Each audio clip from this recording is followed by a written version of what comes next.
Hello, good morning, नमस्कार। सभी का स्वागत है स्पिरिचुअलिटी मैटर्स अध्यात्म की और मेरे इस चैनल पे। आई होप सब अच्छा कर रहे होंगे अपनी लाइफ में, लाइफ को एंजॉय कर रहे होंगे, गीता सत्र का आनंद ले रहे होंगे और उस गीता ज्ञान से बहुत कुछ सीख रहे होंगे। तो हमने 18वां चैप्टर शुरू किया था श्रीमद् भगवद गीता का, जिसका शीर्षक उपसंहार संन्यास की सिद्धि है। अभी तक इसमें 47 श्लोक हो चुके हैं, आज 50 तक कंप्लीट करेंगे। शुरू करें आज का सेशन। Let's get started. तो शुरू करें। देखिए 48वां श्लोक देखिए, सहजम कर्म कौन्ते सदोषम अपि न त्यजेत सर्व आरंभ ही दोषेण धूमेन अग्नि इव आवृता। आवृता का अर्थ होता है ढके हुए से ना। तो इसका अर्थ देखिए, प्रत्येक उद्योग यानी प्रयास ना। तो कह रहे हैं कि जो भी प्रयास आप करते हैं ना, उसकी बात हो रही है, किसी ना किसी दोष से आवृत होता है, जिस प्रकार अग्नि धुएं से आवृत रहती है। अतएव हे कुंती पुत्र, मनुष्य को चाहिए कि स्वभाव से उत्पन्न कर्म को भले ही वह दोषपूर्ण क्यों ना हो, कभी त्यागे नहीं। ठीक है। तो इसका तात्पर्य देखिए, बद्ध जीवन में सारा कर्म भौतिक गुणों से दूषित रहता है। जितने भी हम कर्म करते हैं, जो भी हमारे द्वारा कर्म किया जाता है, वो कह रहे हैं कि यहाँ पे भौतिक गुणों के कारण दूषित रहता है। यहाँ तक कि ब्राह्मण तक को ऐसे यज्ञ करने पड़ते हैं जिसमें पशु हत्या अनिवार्य है। इसी प्रकार क्षत्रिय चाहे जितना कितना ही पवित्र क्यों ना हो, उसे शत्रुओं से युद्ध करना पड़ता है। ठीक है। तो यहाँ पे युद्ध के विषय में क्षत्रिय के लिए बोला ही जाता है कि उसका धर्म क्या है, युद्ध करना। ठीक है। वह इससे बच नहीं सकता। इसी प्रकार एक व्यापारी को चाहे वह कितना ही पवित्र क्यों ना हो, अपने व्यापार में बने रहने के लिए कभी कभी लाभ को छिपाना पड़ता है। आपने देखा ही होगा कितना बार्गेनिंग कस्टमर करता है, फिर भी वो अपना कुछ ना कुछ उसमें निकाल लेते हैं। तो ये भाई कोई भी अगर व्यवसाय कर रहा है तो प्रॉफिट के लिए ही कर रहा है। तो उसमें भी इससे पहले के श्लोकों में भगवान बता चुके हैं कि कैसे आपको वो चीज़ें करनी है, उसको फिर माफ़ किया जाता है, वो फिर आपके उसमें नहीं आता है पाप कर्मों में। ठीक है।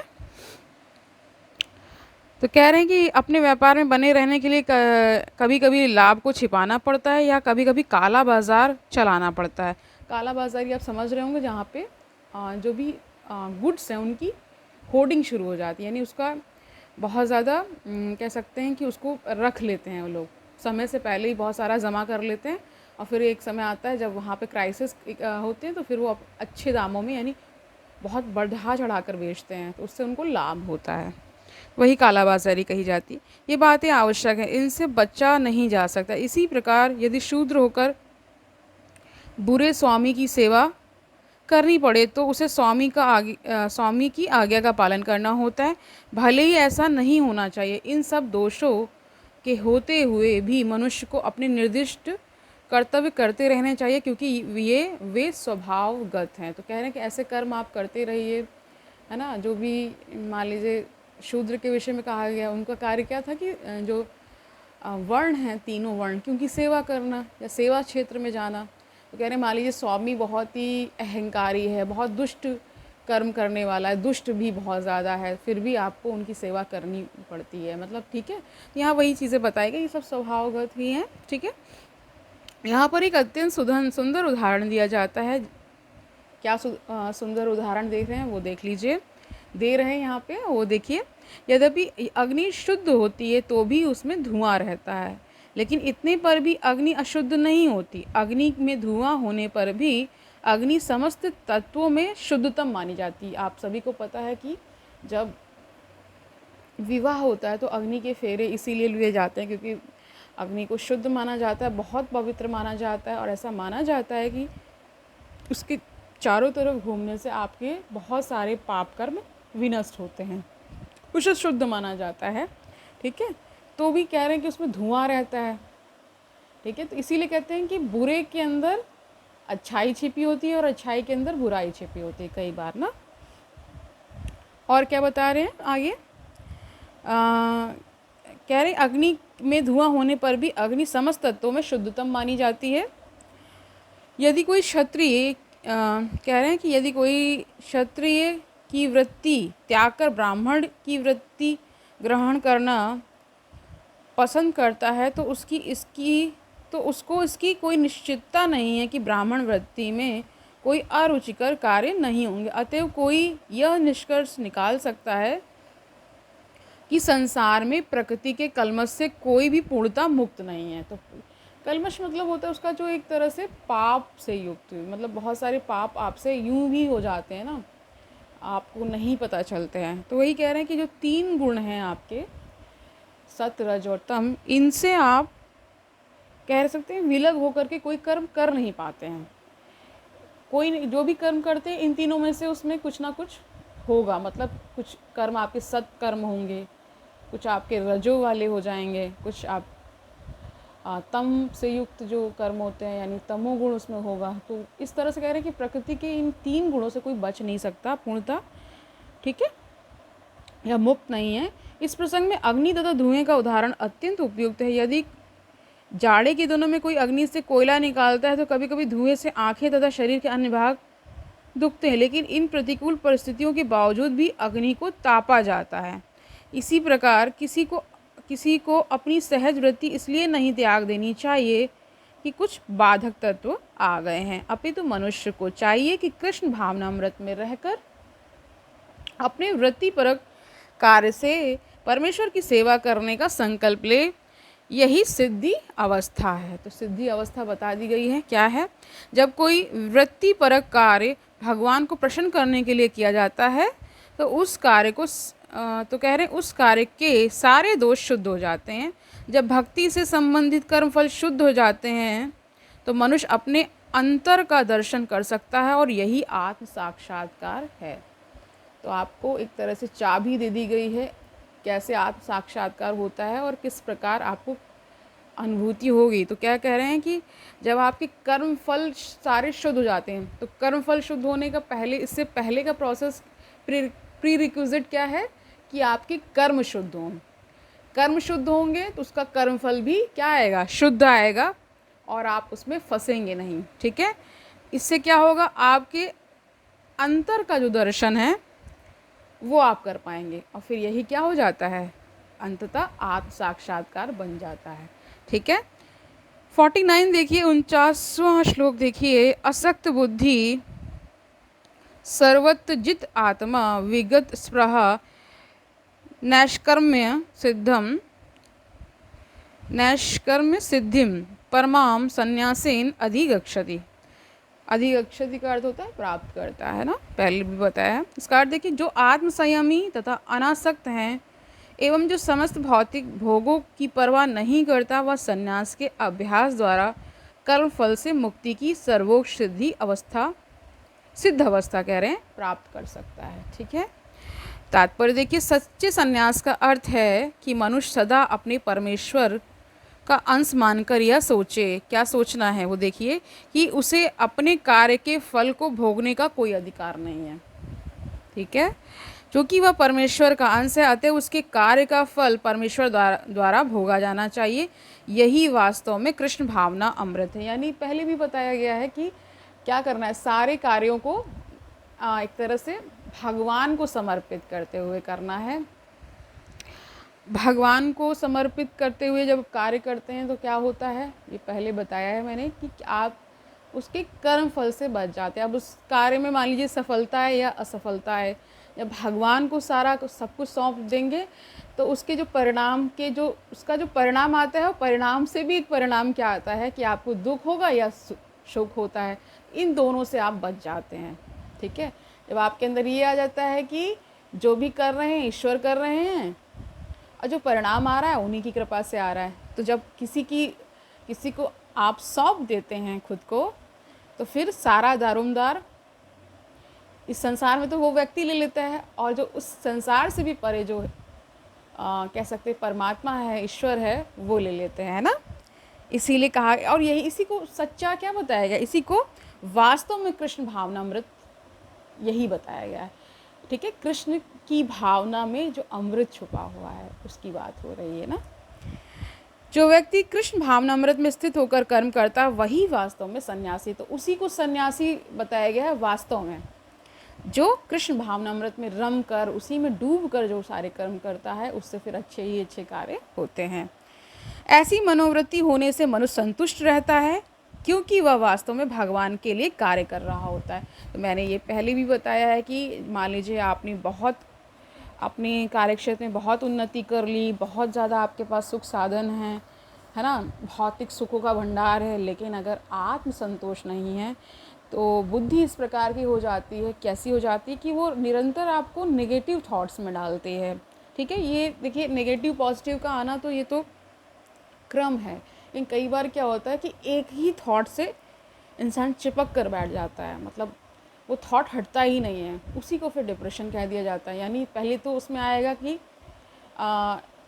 नॉट गुड इनफ वाला जोन आता है पहले, कि मैं स्वयं क्या हूँ, अच्छा नहीं हूँ, उतना अच्छा नहीं हूँ जितना बाकी लोग हैं, मैं उस तरह से सक्षम नहीं हूँ। इस तरह के जो नेगेटिव थॉट्स आते हैं वो आपको घेर लेते हैं, वही 24 घंटे वही चलते रहते हैं, फिर निद्रा का त्याग हो जाता है।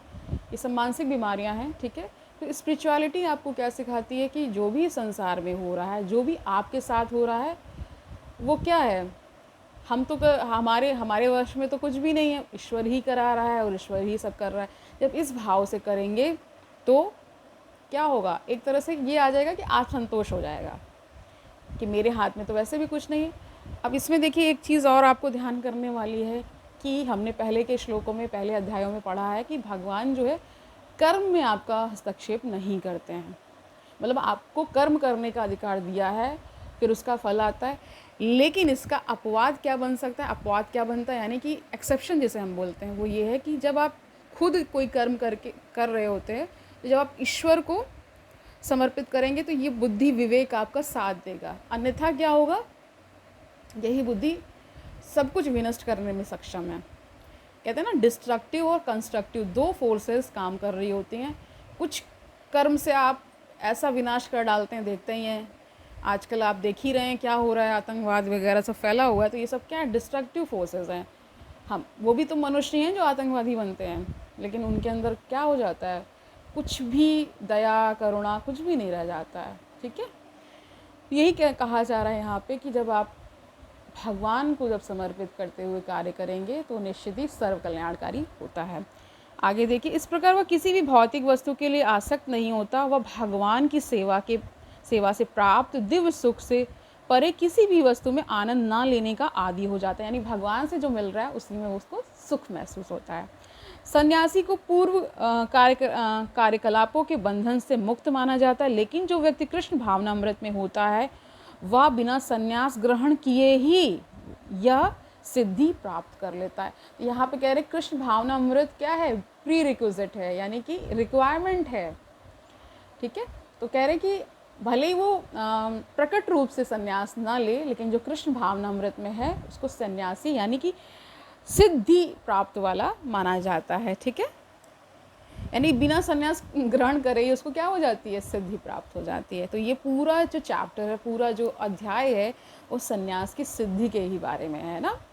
आगे देखिए, यह मनोदशा योगारूढ़ या योग की सिद्धावस्था कहलाती है, जैसा कि तृतीय अध्याय में पुष्टि हुई है। क्या हुई है पुष्टि, वो देखिए, यस्त्वात्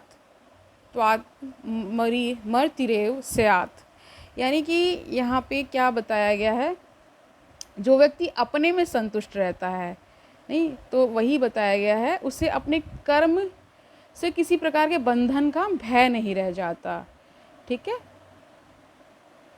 तो यहाँ पे आप ये समझ पा रहे होंगे कि जहाँ पे संतुष्टता आ जाती है वहाँ पे बहुत सारे कर्म जो आपसे होंगे वो क्या होंगे, उसमें भी सर्व कल्याण की भावना होगी। ठीक है, तो अब आप देखिए 50वां श्लोक देख लीजिए।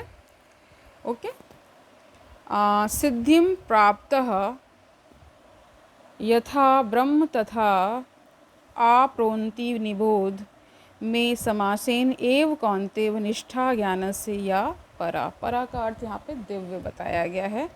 ठीक है, तो यहाँ पे इसका अर्थ देखिए, है कुंती पुत्र, जिस तरह इस सिद्धि को प्राप्त हुआ व्यक्ति परम सिद्धावस्था अर्थात ब्रह्म को जो सर्वोच्च ज्ञान की अवस्था है प्राप्त करता है, उसका मैं संक्षेप में तुमसे वर्णन करूँगा, इसे तुम जानो। इसमें भगवान कुछ बता रहे हैं विशेष ना। तो इसका तात्पर्य देखिए, भगवान अर्जुन को बताते हैं कि किस तरह कोई व्यक्ति केवल अपने वृत्तिपरक कार्य में लगकर परम सिद्धावस्था को प्राप्त कर सकता है। ठीक है, अपने ही जो भी कार्य हैं उनमें लगकर, यदि यह कार्य भगवान के लिए किया गया हो, ये कंडीशन लगा दी गई। ठीक है, यदि मनुष्य अपने कर्म के फल को परमेश्वर की तुष्टि के लिए ही त्याग देता है तो उसे ब्रह्म की चरम अवस्था प्राप्त हो जाती है। कर्म फल जो है भगवान को समर्पित कर दीजिए। यह आत्म साक्षात्कार की विधि है। ज्ञान की वास्तविक सिद्धि शुद्ध कृष्ण भावना अमृत प्राप्त करने में है। इसका वर्णन अगले श्लोकों में किया गया है। तो यहाँ पे इसका देखिए, आपको उसका क्रक्स को पकड़ना है। तो यहाँ पे विशेष शब्द जो बताया गया है वो कृष्ण भावनामृत प्राप्त करने में। अगर वो स्थिति आ गई तो फिर क्या होगा, सब अच्छा ही अच्छा होगा। तो आज के लिए इतना ही रखते हैं। ओके। जो हमने यहाँ पे एक शब्द लिया था इससे पहले वाले श्लोक में, तो यहाँ पे यस्त्वात्म रति रेव स्यात्, तो इसका अर्थ होता है जो अपने में स्वयं में संतुष्ट रहता है। ठीक है, तो आज के लिए इतना ही रखते हैं। आज के पूरे सेशन से हमने क्या जाना, एक तो पहली बात आप संतोष की बात हुई, वो आपको रखना है, सारे कर्म भगवान को समर्पित करते हुए करना है। और ये भी याद रखना है कि कृष्ण भावनामृत जो स्थिति है उसमें उसको कैसे लाया जाए। ठीक है, निरंतर जब आपसे अच्छे कर्म होंगे, बहुत सारा आप जब तब ज्ञान सब लेंगे तो निश्चित ही वो अवस्था आनी है। थोड़ा सा धैर्य की आवश्यकता है, धैर्य बनाए रखिए। ठीक है, कल मिलते हैं, तब तक आनंद से रहिए, सुखपूर्वक अपना जीवन व्यतीत करिए, दूसरों को सुखी करिए। और ये भी याद रखिए कि ये गीता ज्ञान कितना आवश्यक है। कल मिलते हैं, तब तक के लिए हरि ओम तत्सत।